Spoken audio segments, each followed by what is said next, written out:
This is Placerville, the El Dorado of the Central Sierra Nevada mountains.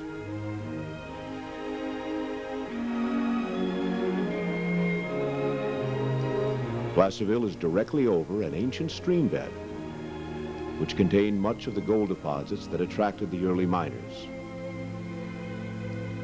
They gave it its original name, Old Dry Diggins, because of the lack of water at the various placer mining sites. It is located about 40 miles east of Sacramento on Highway 50, at its intersection with State Route 49.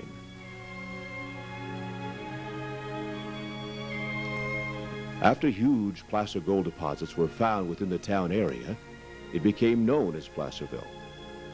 But it wasn't until 1954 that the state legislature officially named the town Placerville. It also has a nickname, Hangtown. It got the name because of the swift justice that was once meted out to early wrongdoers. A reminder of those bygone days can still be seen, hanging above Main Street. However, there are more charming reminders of Placerville's early days to be seen as you stroll along Main Street. And many of the scenes bring back personal memories to George McKee, a lifelong resident of Placerville. Hi, I'm George McKee. I was born 84 years ago in Placerville. My parents and grandparents had all been very active merchants in the town. With the help of some old photographs, I'd like to share with you some of my Main Street memories. Here is a picture of the Ivy House that was built in 1864. It was a large three-story frame building with a red brick front. It was called the Ivy House because of the ivy that once covered its front facade. Between 1871 and 1894, it housed the Placerville Academy. Many children of the pioneer families attended school here. I can remember my father, Joe McKee, telling me of a Halloween prank the boys labored long and hard to pull. They were cut the timbers on the outhouse overhanging the creek in hope of getting a victim. However, the outhouse was so integral part of the building that they didn't have any luck, and their efforts were all in vain. In June of 1954, the Ivy House became the victim of old age. Like many of Placerville's old historic buildings, it was demolished when declared structurally unsafe. This commemorative plaque marks its former location.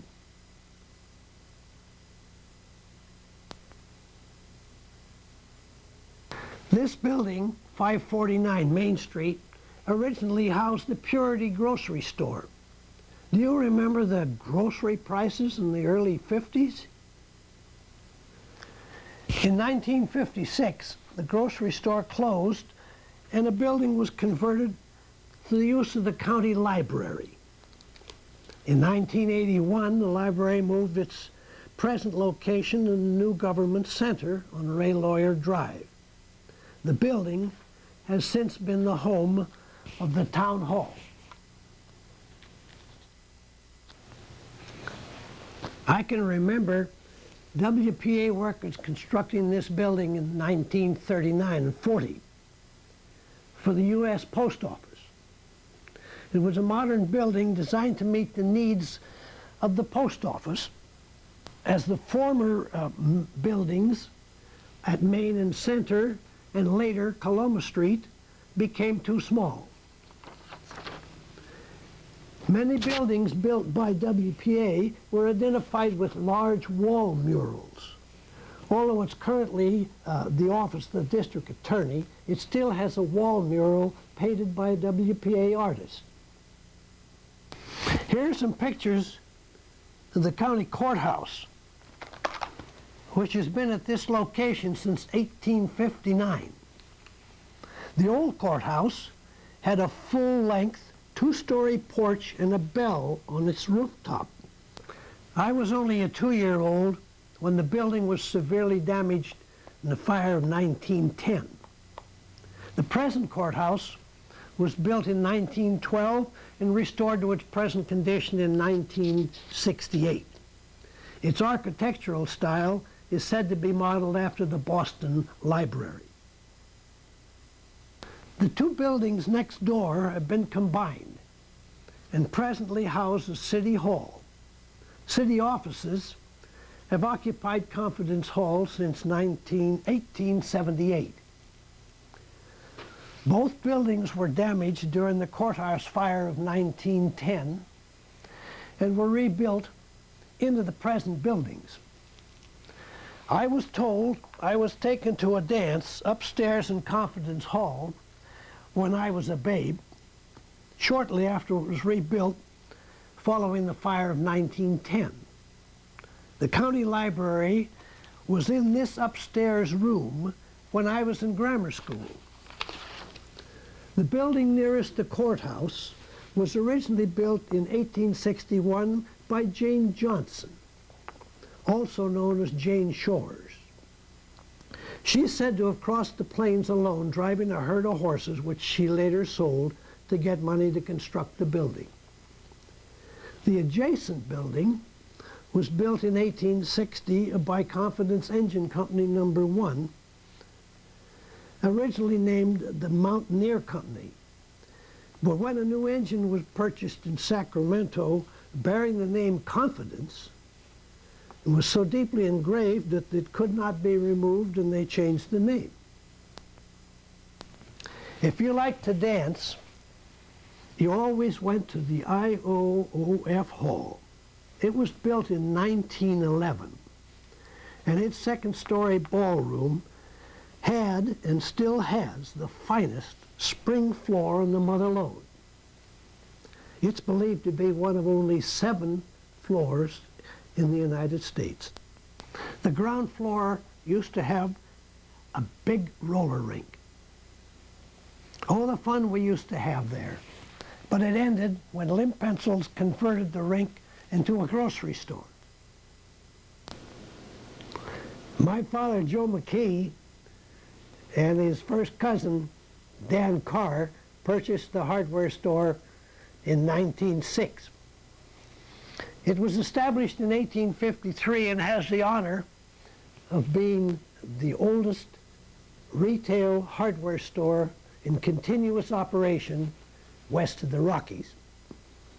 They installed new fixtures, ladders, rolling, an elevator, and they even had a gas pump on the sidewalk out front. The stores changed very little. Only the iron shutters in the balcony on the second floor are missing. The interior is much the same as it was when my father purchased it. He retired in 1947, and I joined the firm the last 8 years. Many times I came down from the grammar school on the hill and back,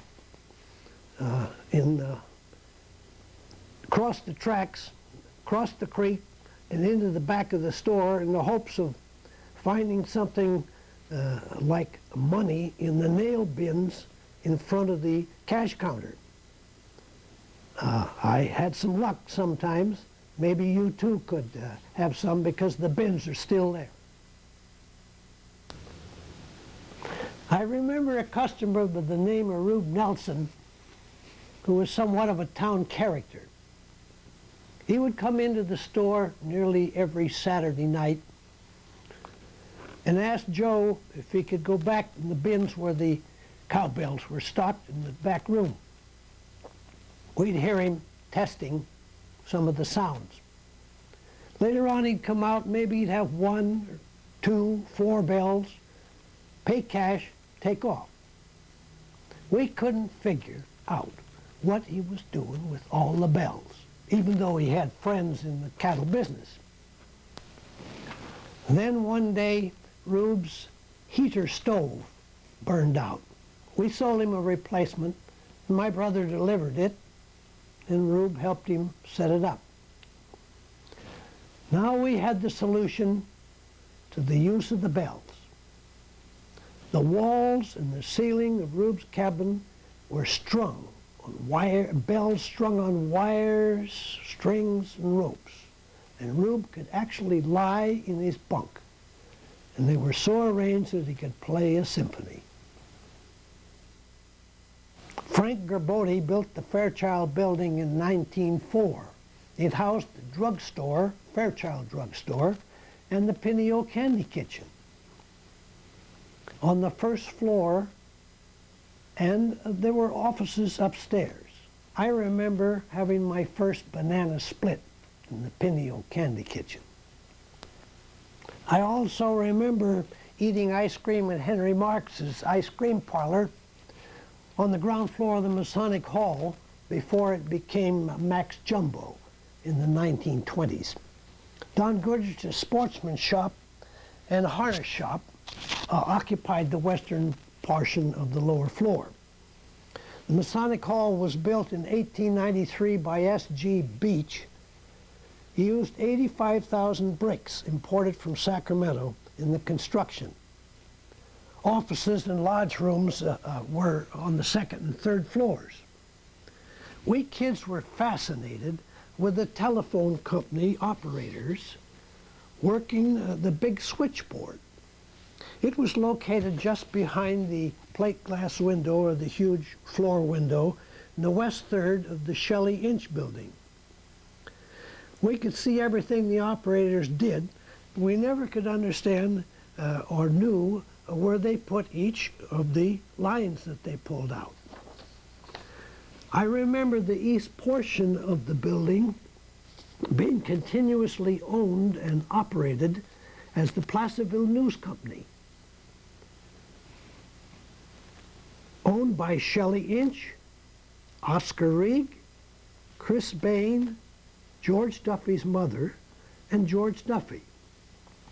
George Duffy, behind the counter, is presently the oldest active merchant on the main street. The ground floor of the Shelley Inch building is much the same as it was after the fire of 1865. In 1898, Shelley Inch added the second story and made extensive improvements, including the gorgeous cast iron front. I wasn't around when the bell tower was built, but I do remember a second story balcony. It was used as the main reviewing stand for the city parades. During all the parades, the tower was covered with very pretty decorations, especially in 4th of July parades. The bell tower was erected as a wooden structure in 1865 by the fire department and used to support the fire bell. It was replaced with a 25-foot tower in 1878 and again in 1898 as a steel structure 55 feet tall. At this time, it was given to the city. In 1911, the bell was moved to Pacific Hill, but soon returned to its original location as the sound did not carry far enough. The building facing the bell tower has had many uses, many changes. As I remember, as a kid, a large photo studio with big skylights on the bell tower side. I also remember the U.S. Post Office was on the street floor. It was in this location, that is, the post office, from 1866 to 1920. It was followed by Forney's Meat Market with all a tile front. The second floor contained offices. Main Street split at the bell tower, and on the right became Center Street. We kids were all acquainted with the area now occupied by the Center Street parking structure. It used to be where all the barns and livery stables and warehouses were, supporting the adjacent stores on the main street. The quality shop is all that remains of the M. Simon & Son dry goods enterprise. Established in 1861, one son, Albert, inherited this store. The other son, Frank, took over the men's clothing store in the old round tent across the street. I knew both of them well. I remember Randolph's also at 373 Main Street as always being a jewelry store. Tom Patton was my earliest memory. Then came Leo Berger, Randolph, and now Charles Stevens. Mrs. Patton always wore eye-popping diamonds. I recall the small millinery shop at 369 Main Street where the Sanitex Cleaners is today, only because of Molly Reynolds, who used to run it. Molly always wore a black stocking on one arm from hand to elbow. I never saw her without it, nor did I ever find out why she wore it. Kembellick's store is located at 339 Main Street. I remember it as Kembellick and G. Swissler's Dry Goods was located next door. It was later combined into the Kembellick's operation. The Kembellick family is still running the business. The H.N. Tracy Building came into being in 1876, replacing an 1856 assay office. Tracy was a bootmaker of renown and passed on the business to his sons Henry and Perry. Perry was a very popular merchant. I remember the rolling ladders on the side walls, similar to the ones still in use in the Placerville Hardware Company. Perry Tracy died in 1948, and his wife Stella died in 1968. The present building has changed very little over the years. Stella left her estate, her home, at 2956 Coloma Street, together with all its contents, to the El Dorado Historical Society.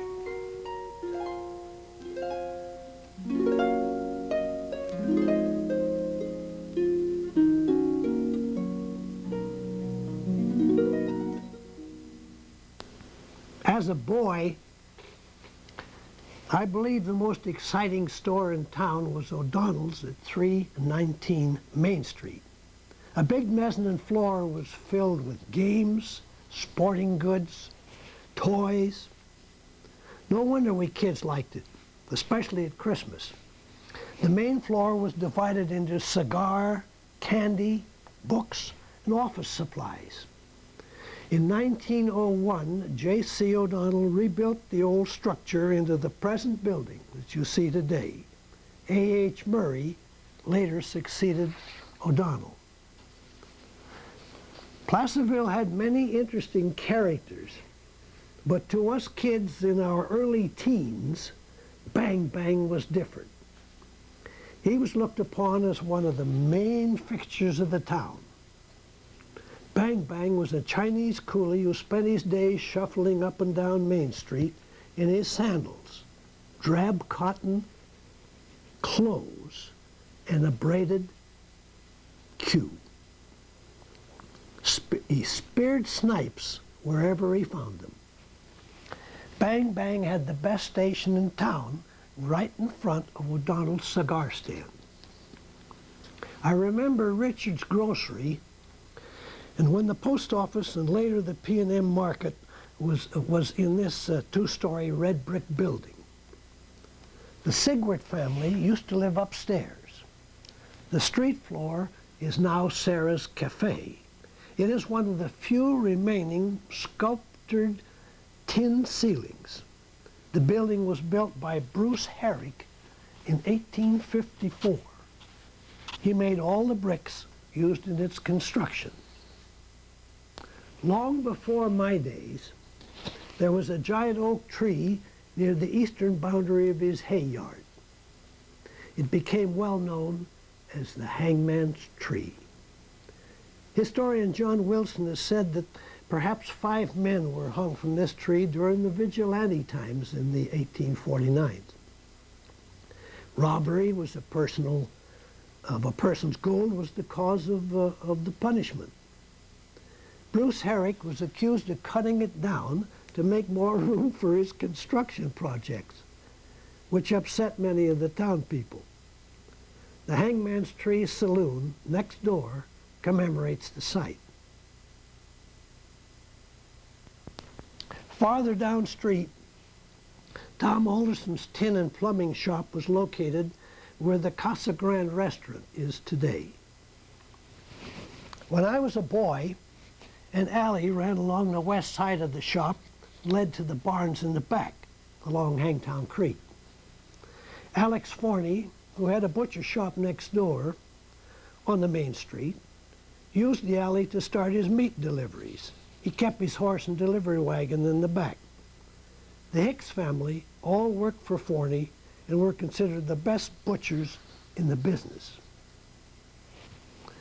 The Rupley and Hearst garages, Pierce Arrow Hotel and Stage Depot, and the Gardner and Fogstead service station were all once located where the city parking lot and Bob's Big Boy is today.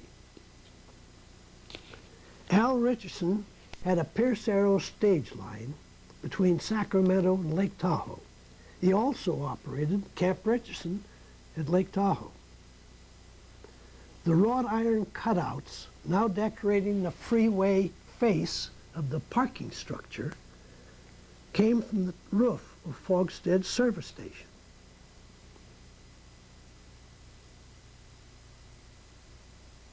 Incidentally, Sam McGinnis owned a large feed store across the tracks at the foot of Spring Street.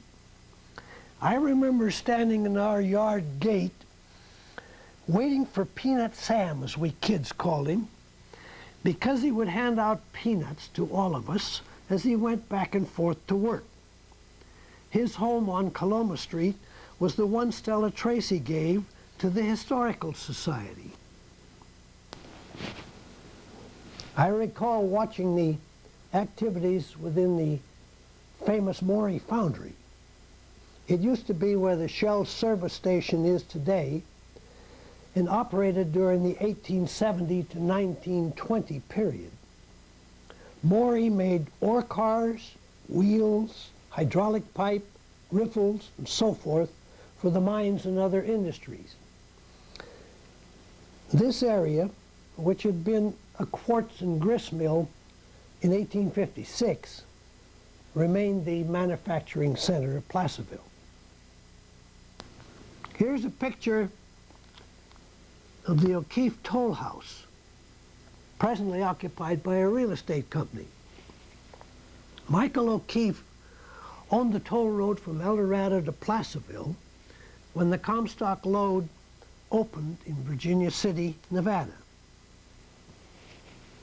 Until the 1880s, when the county abolished all toll roads and declared them public highways. The present Forney Road is part of the original toll road that came into Placerville. An example of 1 week's flow on this toll road is as follows. This is in October 1862. It consisted of 8,604 wagons, teams, 340 stages, 45,550 animals, and 1,972 passengers. At that time, traffic was so heavy that a wagon pulling off the road for repairs was forced to wait until evening or longer to get back in line. Now, 130 years later, we're again watching bumper-to-bumper traffic wind its way through town. My mother often sent me to the Gibbon Hind Brewery with a battered and covered pail to bring back full of the frothy stuff. They made the best steamed beer in California. Gibbon Hind brought the brewery in 1857 and built this fine old home that you see next to the brewery in 1861. Some of the brewery foundations are still visible. Here's a picture of the Ohio House. What history and memories it brings to mind. My personal memories are limited to those of a boy of 13 as it burned in 1921. I remember my father, Joseph McKee, telling me that it was known throughout California as the finest hotel in the mines. George W. McKee, my grandfather, owned it between 1889 and 1898. He added a big 3-story annex after the fire of 1893. It had hot and cold running water in all 72 bedroom and bath combinations, and a big lobby parlor in the 2nd floor. How fancy it was. I recall a big lobby bar and a huge dining room on the main floor.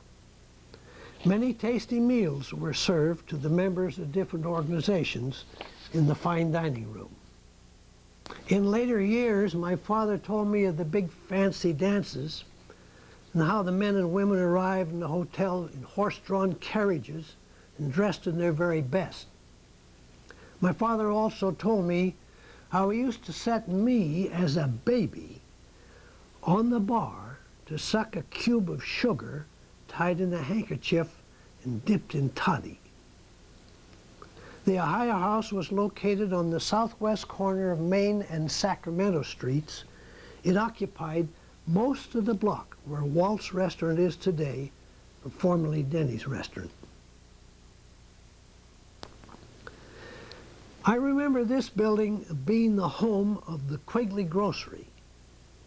Much earlier, it had an interesting history. It was the post office between 1854 and 1859. It was the starting point of the famous Sierra Mountain man, Snowshoe Thompson. He began his career here in 1856 carrying the mail, medicines, and so forth over the Sierras to Genoa, Nevada. Every winter passes when the passes were locked with